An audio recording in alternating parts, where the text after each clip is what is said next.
Peshonamga ikkita sindur chiqibdi. SPF esa buni yopib bera olmadi. Shuning uchun kelinglar, bugun sizlar bilan yuzdagi ugurlarni qanaqa qilib yopishni o'rganamiz. Birinchi bo'lib bazlar ishlatdim.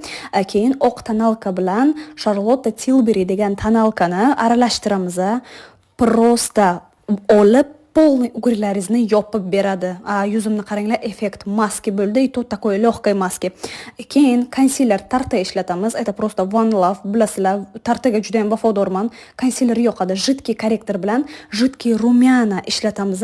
Nam sponj bilan расtushovать qilamiz. Просто yuzimiz sveji bo'ldi. Yanada svejroq bo'lishi uchun Dior highlighterni ishlatdim. Qoshlarimni просто taradim, чтобы babulaga o'xshab qolmaslik uchun. Keyin такой темноватый tenni olib расtushovать qildim va gold сухой bleskni ozgina surdim.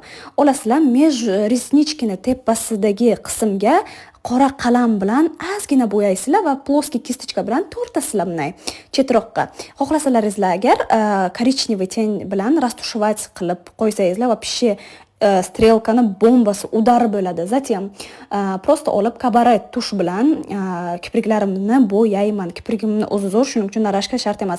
765 Mistayz qalam, любой коричневый pomada va o'rtasiga qizilroq mana bunaqa pomada и blesk. И все, qarasalaringizki, bahor keldi, bahor do'stlar.